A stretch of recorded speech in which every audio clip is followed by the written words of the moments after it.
Hello दोस्तों, नमस्ते प्रणाम। मैं ललिता मिश्रा अपने यूट्यूब चैनल ललिता देहाती गीत पे आप सबका स्वागत करती हूँ। अभिनंदन वंदन करती हूँ, नमस्ते प्रणाम करती हूँ। तो आप सब कैसे, उम्मीद करती हूँ बहुत अच्छे होंगे।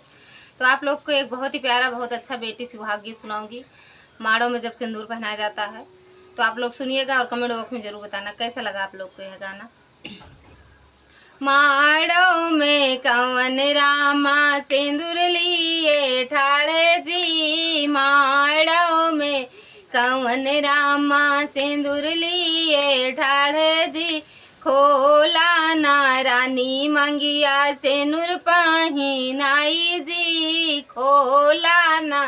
धनी मंगिया सिंदूर पहिनाई जी, कैसे के मंगिया खोली है मोरे स्वामी जी, कैसे के मंगिया खोली है मोरे स्वामी जी, अब ही तो हई अपने बाबा के दुलारी जी, अब ही तो हई अपने पापा के दुलारी जी, इतना शर्म जाऊ करबू तू प्यारी जी, इतना शर्म जाऊ करबू तू प्यारी जी, तोहरे ने बाबा तो हैं कैले पराई जी, तोहरे ने बाबा तो हैं कैले पराई जी,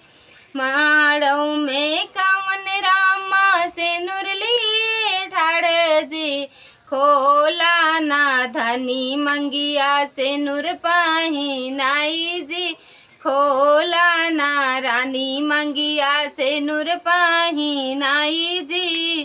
कैसे के मंगिया खोली है मोरे स्वामी जी, कैसे के मंगिया खोली है मोरे स्वामी जी, अब ही तो हई अपने चाचा के दुलारी जी, अब ही तो हई अपने भैया के दुलारी जी,